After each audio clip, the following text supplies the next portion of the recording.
Welcome to the Money Mile Podcast. I'm your host, Justin Waller, and I'm happy that you are here.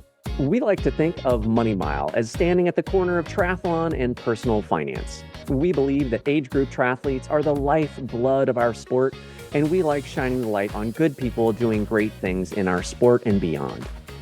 Today, we're going to have our questions on course segment and a special guest to the show, author, financial aid consultant, Howard Freedman. Stick around to hear more about how Howard started his financial aid consulting business and why it's important to him to help those preparing for further education after high school after we discuss our questions on course. Please keep in mind that this is for educational purposes only and is not financial advice about your individual situation. Related to the conversation that we're going to have today with Howard Freedman, I know that many people think that a four-year college degree is the default mode after a high school education. And for many, it can be a great experience overall. I wanted to just share a counterpoint to that in that a four-year college degree is not the only path to success. Depending upon the individual situation, there can be a number of reasons to consider alternatives there. Maybe it's trade school if they want to become a welder or an electrician or something like that, or if the student decides they want to maybe work in the world for a couple of years before they go to college or start a business or whatever it might be. A four-year college is not the only path to success. That being said, having a four-year degree goes a long way to show that you can learn something. A lot of students that I talk with get hung up on, well, I can't decide if I want to choose this major or that major or this other thing. Especially early on in your educational career there, really the focus, in my opinion, should be focusing on learning more about the world in general, trying to expand your knowledge and proving that you can learn. One of the most successful people that I've met early after I graduated out of college had a terrific career in business, and they had an English degree. So that being said, it's not all about the degree that you receive. It's about your ability to learn. For those of you that are looking towards a four-year college degree, a bachelor's degree of some sort, but the financial situation does not necessarily support you going directly to a four-year school, that's okay too. I myself am a product of the community college system here in California, and I had a wonderful experience being part of a community college. It gave me a number of other benefits as well. I was able to stay home and save money on room and board for a couple more years. I was able to work as well as take a full course load and play sports. I've shared on this podcast before that I'm not a particularly athletic person, but it allowed me to pick up a new sport at a college level and have a wonderful time with it. Met some great people that I consider lifelong friends and friends to this day. And that opportunity would not have been available had I gone directly to a four-year school. So a four-year school is not the only path that works for folks, and there is absolutely nothing wrong with community college as a whole. There can be some different scenarios. Like for me, it worked well to be able to go to the community college in the same town that I lived in. That worked out great. But for others, they might need that experience of leaving home and living on their own earlier on in life. And if that's appropriate, you can go to a community college in a different town and still have a really great experience. In addition to that, there are some situations where community college can also be free, or at least tuition waived for California residents. Now, there are a number of different things that you need to be aware of. You have to be a resident of the state of California. You have to have a demonstrated need through financial aid or through the FAFSA system. And you have to display a commitment to either a 2 or a 4-year degree program or a certificate.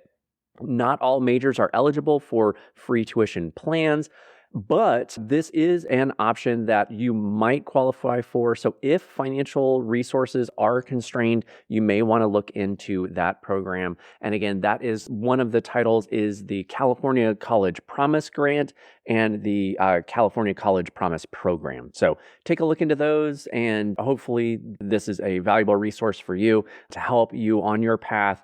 If community college is an important component for you, then lowering the burdens for the financial aspect of that. The great news about the world we live in is the opportunities abound. So if there's something that you're passionate about doing, continue to persist and look towards ways to make that happen. As long as you're making forward progress in your life, new opportunities will present themselves. You'll find new ways to get things done. So keep at it, keep trying, and keep in mind the formal four-year education through college is an option. It's not the only option. So keep looking forward, keep making forward progress. And if you have any questions or concerns or would like for us to talk about other subjects in the Money Mile community, please feel free to reach out. You can email us at info@wallerfc.com. And now let's turn our attention to Howard. Howard is a successful financial aid consultant, author, and business executive focused on helping to make college happen, especially during these uncertain times. Howard, welcome to Money Mile. Well, thank you so much, Justin. I'm looking forward to it. Howard, if we're doing our job correctly here, our listeners are out there somewhere on their long, steady run. So if it's okay with you, I'd like to go ahead and put links in the show notes so everybody can follow up with you, be able to access your book, and connect with you after the fact. So is that okay with you? That's great.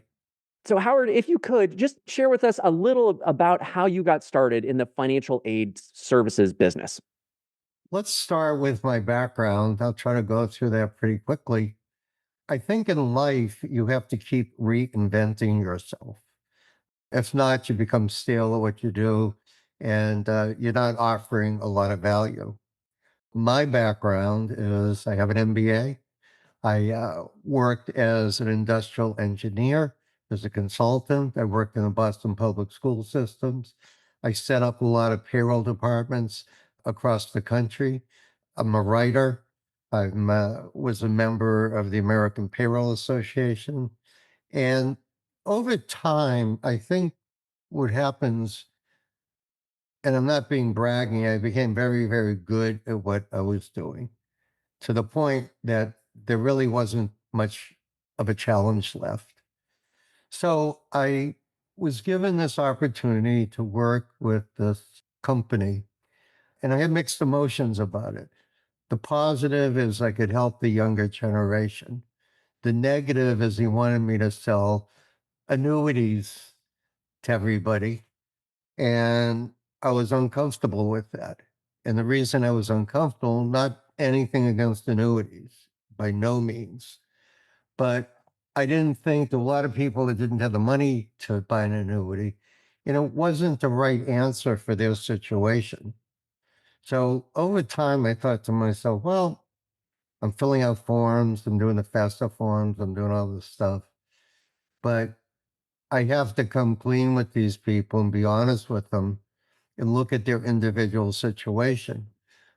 In the course of my career, I had the person I know sell one annuity, and that was the situation where the client was, the dad had a terminal illness, and it made sense. Other than that, my focus is not to make a ton of money, it's to help people. And I feel with all the jobs, all the people, all the things I'm very proud of, I want to help the younger generation. I want to help them because they're our future.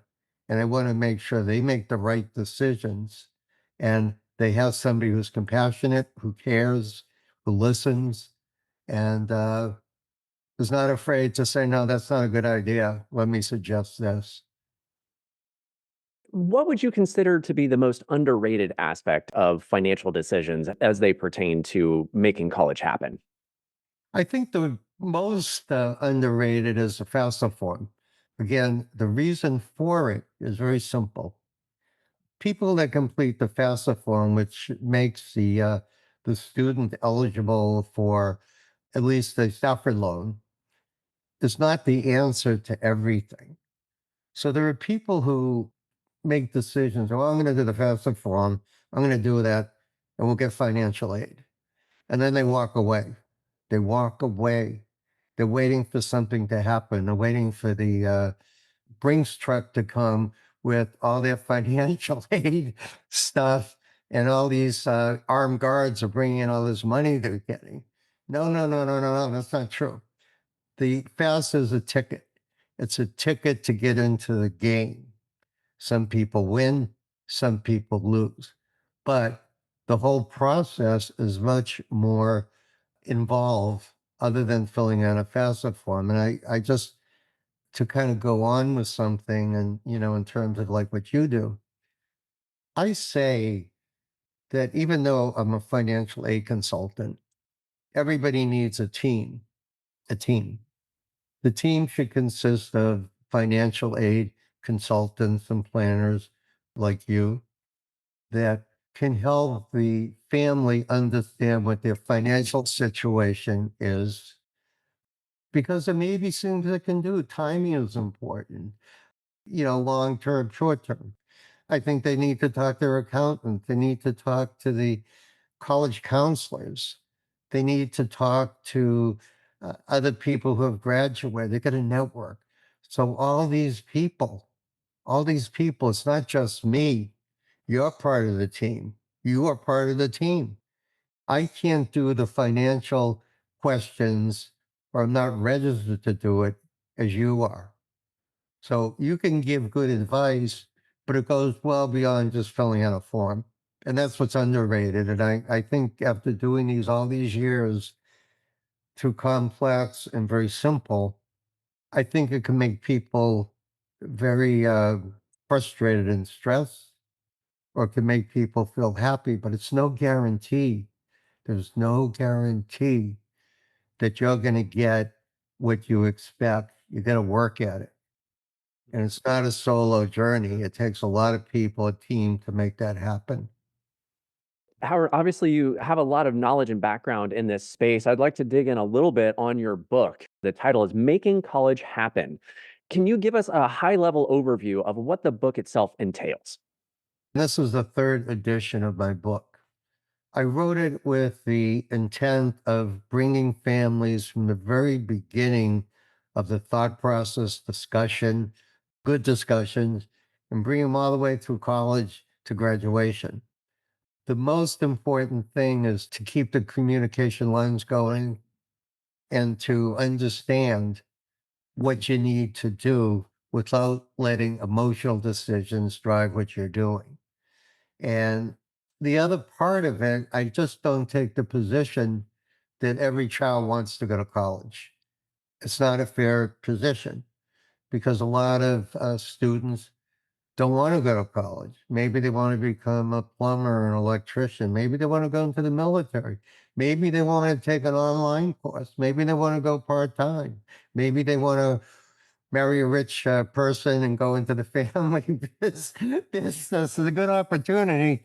I would look for that, and learn. But I think the whole thing is to be funny, to be warm, to be realistic, to make it easy reading, to talk about the communication, which is so important between the student and their parents, because a lot of assumptions are made. And you have to get to the point right away to say, son or daughter, what do you want? What do you want? I'm not making you go to college. I'm not making it. Is this something you want? And if you want it, tell me why.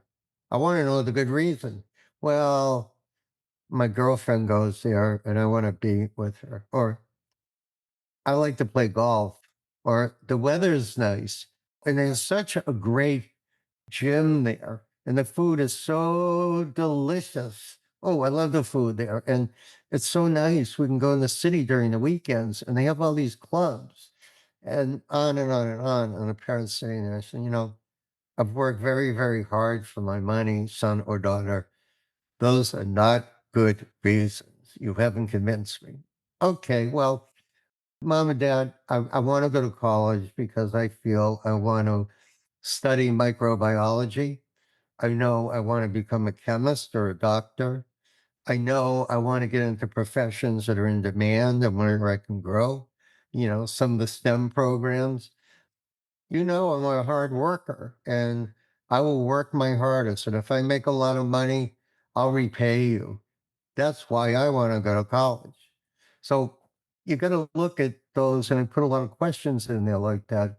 What are the good and bad answers? Because the parents, expected to lay out a lot of money if they want to. And it's a lot of money to say, well, gee, I want to be with my girlfriend. If you want to be with your girlfriend, get married and, marry into a rich family, as I said before. But that's not the reason you go to college. You go to college certainly to better yourself. There's a lot of majors that never existed when I went to college. And I encourage people to really look at some good books. There's one book that the U.S. Department of Labor Statistics put out. It's called Occupational Outlook Handbook. And what I like about it so much is it describes all the professions and it projects out what the demand for those professions will be.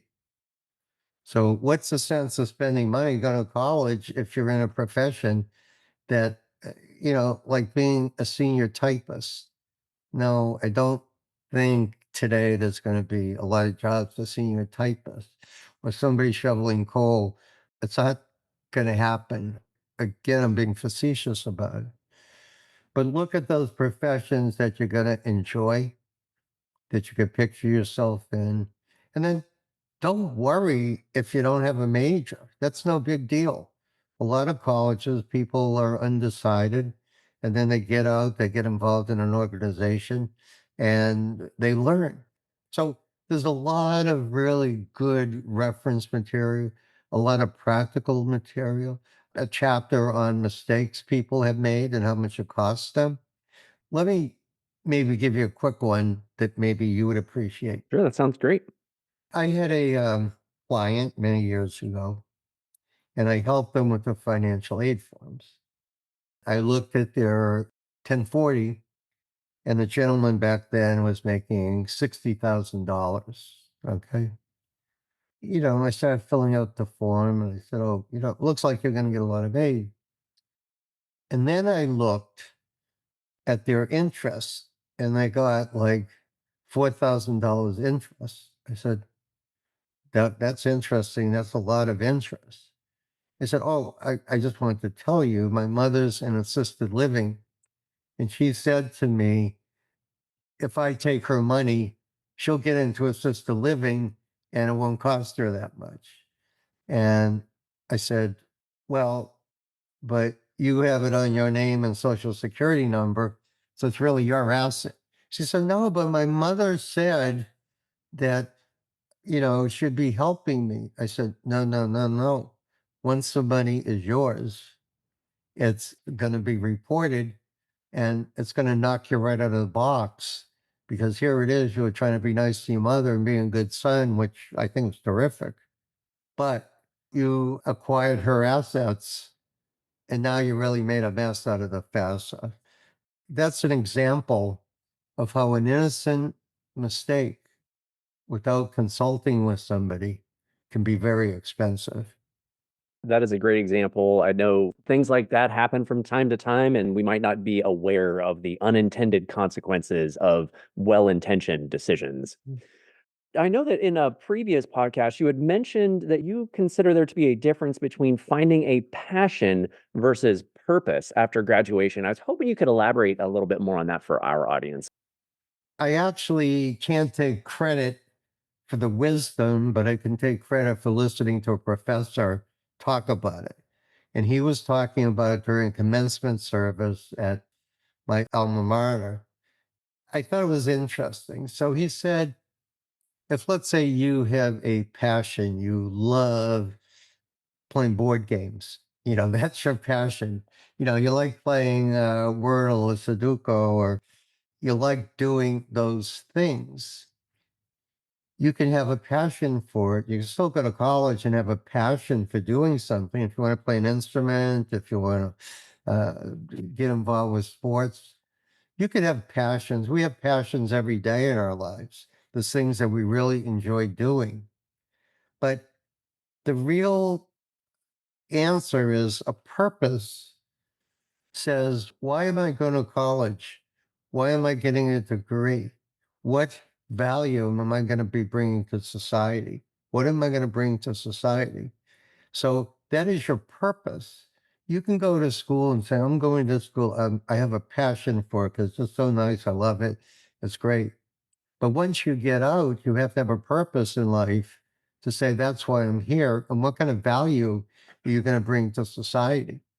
That's the difference between having a passion for something and having a purpose and doing something that's very beneficial to society.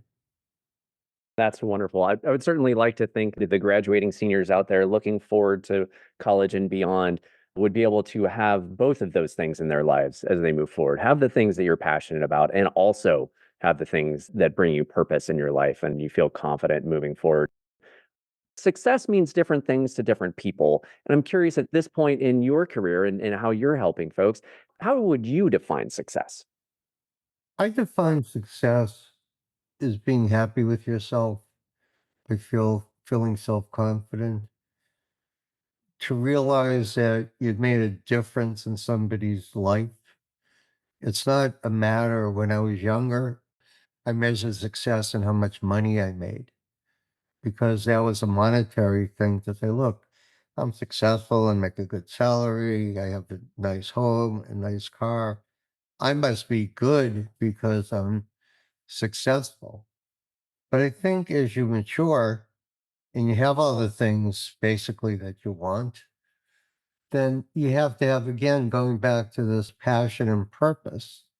I think that's really what's the most important thing, to get up in the morning and say, hey, I want to help somebody. That to me is success. Turning a problem into an opportunity, looking at somebody, and I go out a lot of days, just making people smile. I mean, I go out and I have on my mind, oh, I'm going to do 10 good deeds. And it could be saying good morning to somebody who never would say good morning to me, opening a door for somebody, again, making them laugh, helping them. Sometimes I'll go to a store and people are looking for somebody, said, may I help you? And I said, do you work here? I said, no, but I'm trying to help you. So I think success is feeling good about yourself. And to make yourself feel good, I think you have to do things, whatever they are, that are going to make you happy.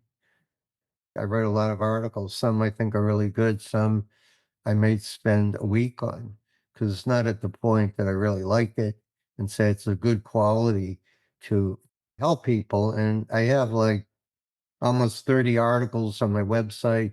There's a lot of stuff in the book. I like writing just because I know there's a message that's going to go to somebody that's going to benefit by it. So success, number one, is being happy. A lot of people who have a lot of money that are not successful because they're not happy.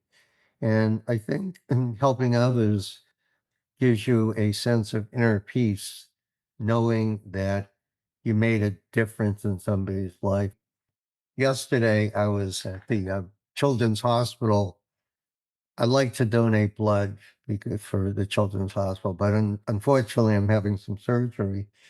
But I wasn't able to give for a long time because my iron count was low. Okay. So the last time I went, I kept taking iron pills, eating steak, you know, finding every vegetable that would give me iron. So the last time I went, I got accepted. And I was just so happy. After like a year and a half, I got my iron up. And when I was done, I said, well, how many children give my blood? So this is going to go like towards 10 children. I said, I can't believe it. So that's the ultimate success, knowing that you have to just keep trying, and eventually it should happen.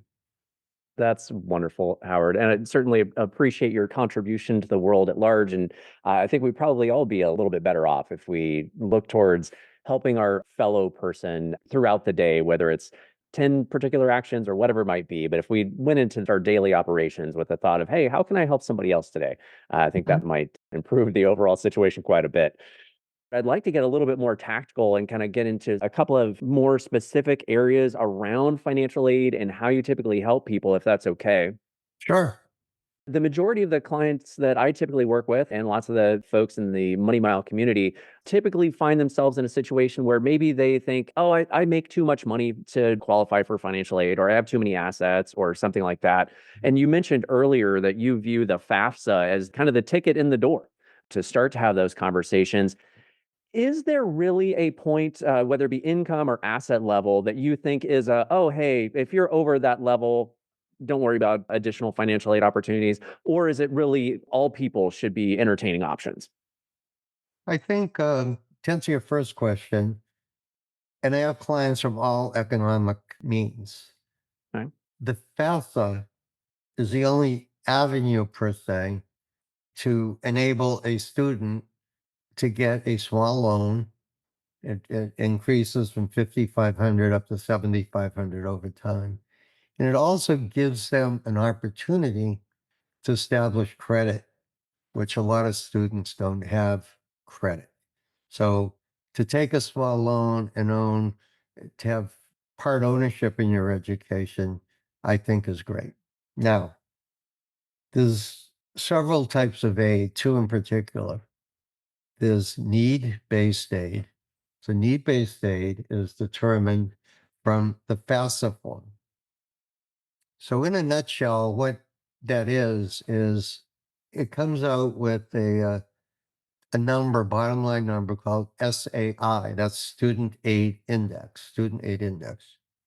So the FAFSA asks for student and parental information.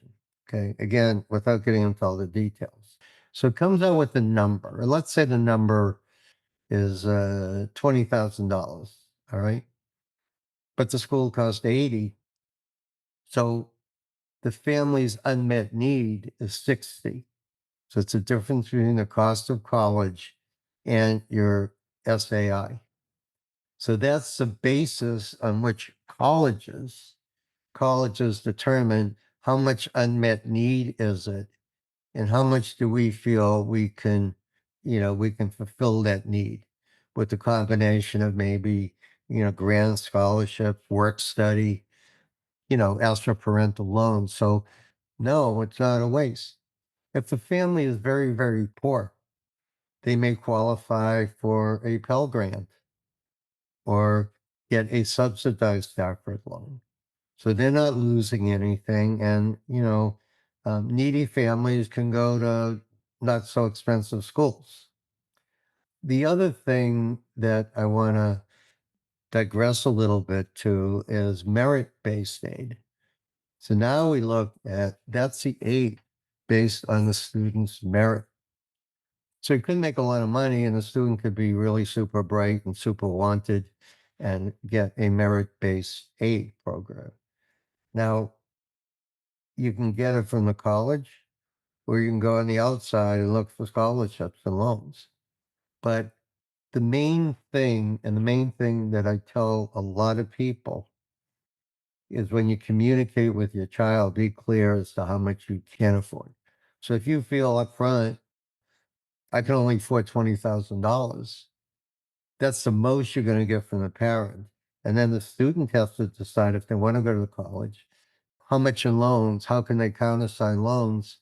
The parents countersign them so they do get into college. You have to kind of look at that, and you also have to explore, as I said, the other side of the equation. The other side is, can you go to college cheaper? Do you have to go to Princeton if you qualify? Or maybe you should go to ABC Community College for 2 years and transfer. And maybe that'll help you decide if you want to be a college student. So again, there's a lot of risk and reward to say, am I willing to lay out the money in my child? Is it worth it or isn't it? And that's where the detailed conversation comes in when you ask those questions, when you find out what it's really worth. And then as a parent, you have to look and work with people like you to look at the long term horizon. If a parent is in their 50s, do they really want to do this? And maybe they want to put more money in their retirement. Or maybe Because they have to think of themselves. It's not being selfish. You got to think of yourself. When you're 70, do you want to pay off student loans, or maybe you want a nice retirement package? And again, it's looking at the big picture. I talked about team earlier. I talked about attitude. I talked about communication. But the main thing is it's a family discussion. And I can talk all days about ways to get money for college and all that. You got to work at it. You got to work at it really before you enter high school. I always tell people before you go to high school, take the AP courses if you can. Talk to your guidance counselor. Tell them what you're interested in. Do that because that's so important to really ready yourself to be marketable to the colleges that really want to recruit you and give you scholarships and grants. You bring up an interesting point that having some capacity to evaluate options before going to school while you're in high school and looking towards the future, I think that's great. I also hear people saying, well, I'm in school now. I signed up, I'm enrolled here, and I'm paying 20, 40, whatever $1,000 a year for this school.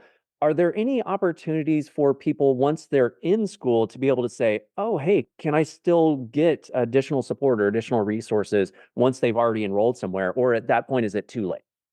Well, they can become an RA. That's always a good thing. Resident assistant. They can get a job.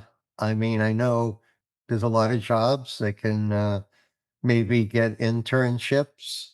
Maybe they could work with professors. Maybe they could take advantage of work study. Maybe they could look at their expenses and say, from the other end, what can we do to reduce our expenses? Maybe I should get, not me, but get an apartment. I can split the expenses. Maybe I don't need my car. There's no reason to have a car and pay insurance on it. Maybe I can take more online courses, and maybe I could take summer courses at the community college. Maybe I could study abroad or go to, maybe I could transfer. There's nothing, no reason you can't transfer. So there's a lot of things, you can do by just thinking through your options. And the question I think that's most important when you get to that point is how well am I doing?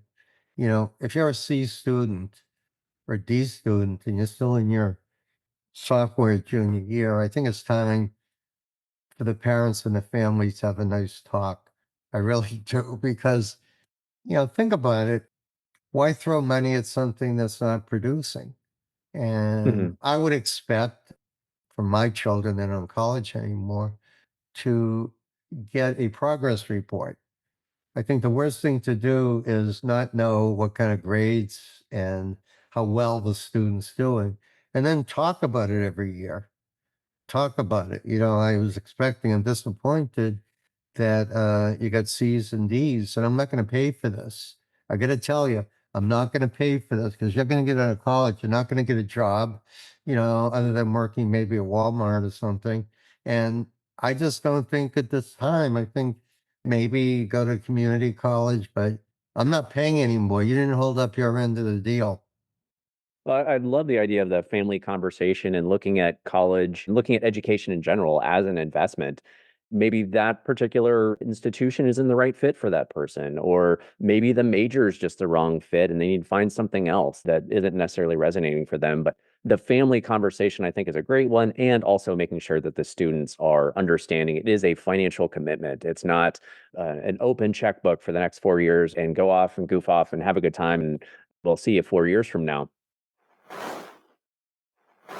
We're here with Howard Freedman, and he was sharing a little bit more detail about the professional judgment process. And as I understand that, Howard, that is primarily once you've been accepted to a school, then you can appeal the financial aid decision with that individual school. But it's not as though you can have a professional judgment with FAFSA per se and the overall structure. That really happens at the college level once you've been accepted and once you've committed to that school. Am I understanding that correctly? That's correct. FAFSA is just a form and it goes through a processor. So it's, we'll say, non-human. The professional judgment enables the school to really do two things. One, to go beyond the FAFSA, or there's another form called the profile, and look at the situation. So the example I was using is, let's say your SAI was 50,000 and you were a realtor and you were really raking in the money. That's the basis for the FAFSA for the upcoming year, which you earned last year. But let's say this year the housing market crashed and you weren't making anything. So that's a professional judgment. You have to say, look, I know it's reported that I could pay 50,000, but I can't pay anything. So somebody needs to know about it and then make a decision and say, sir, I understand. Or let's say you're, God forbid, you were in the middle of a tornado and you lost your house. Those are a couple maybe bad examples, but the good examples, but bad things that happen to good people, pretty much. These things happen. And you're looking at a FAFSA using tax information from the prior year. And life changes. I mean, we know it today, life changes. So that's where professional judgment. On the other hand, they would use it if a person, using my example, the person who had rental income. So let's say they did the FAFSA, they showed X thousand in rental income and no assets. They would question that, so using judgment both ways. We can call it appeal, we can call it whatever we want, but it's looking above and beyond the statistical data, numerical data that's on that FAFSA form that's very limited. If you go to a school, like let's say a private school, and they ask for a CSS profile, that is much, much more detailed. And it asks a lot more questions. Everything can be appealed, but I would say to anybody through professional judgment, you know, get your backup in order, be able to prove your case. Don't say, I want professional judgment because Howard got more, so I should get more. No, that's not going to cut it. Hmm. And so that professional judgment, that oversight or that interaction there, that would be done with the financial aid office at the school where you're attending. Yes. Would you use the term of professional judgment or appeal the financial aid decision? How would you phrase Well, that? the last couple of years, Department of Education decided to make PJ more visible to students. It used to be something not a lot of people knew about, but they're required by law to let the students know that they can go through an appeal. And this is what they need. You need the backup. You need, if you were sick, hospital bills. So we'll say every student has the right to appeal. But before they do that, let them have the correct information. Well, that is very good to know. And then in addition, I would be kind of curious, kind of digging in on that professional judgment component. Is that where if you are submitting your FAFSA form and following the guidelines, but something pops up on that form that just doesn't feel right? As an example, as you're following the steps, you had a rollover in the year prior and it shows up in your FAFSA form and looks like it's going to be a taxable income, even though it's money moving from one retirement plan to another or something like that. Is the professional judgment where you would sort that out with the financial aid office at the other end and say, hey, this is where life really happens? Is that where you go about it? Or is there some other process that you Well, need to be clear well, of? your situation, we talk about parents doing the FAFSA, that's a good example. If you're just rolling over a retirement plan and there's no tax consequences or anything, you're just going from one to the other, that's not a problem. But let's say, and this has happened, a person used their 401k to pay for something because they needed a new kitchen. Okay, so it's in there, and yes, a PJ, and the person can laugh. This has nothing to do with education. The 401k is a bad example, but let's say retirement. And so you get a big bubble there. That's something that could be explained. I did it Mhm. because poor credit, couldn't get a loan. I wanted my child to go to the best school, and the only resource I had was my retirement. And that's all I had. With the proper documentation, that could possibly be appealed. I knew of one where a parent had a gambling problem, and they didn't have enough money. And what happened is they gave him more money because this person had an addiction. He was Mm. an addicted gambler that couldn't help it. He couldn't help it. And they understood that, you know, they didn't want to hurt the child. So, it goes both ways. It really does. But I feel that don't just sit there and do nothing. Do something about it. If you want to change, you're going to do something about it. And, again, somebody like you in your profession, with retirement, liquidation, all that, you can help people by telling them what the consequences may be in terms of reportable income, future needs, retirement, and all that, because you're objective. You are an objective person like me. I'm objective. So that's why it's good to get professional help from people like you. Well, Howard, I very much appreciate all of your time, knowledge, and wisdom that you've shared with us here, and your interest in helping educate future college students and help make sure that they are making the best decisions about their future and making college happen. I would also like to give you the opportunity. So, could you please just share with the Money Mile community a little bit about what you have going on in the world and how they could connect individually with you? Okay, I'd be glad to. My website, it's financialaidconsulting.com.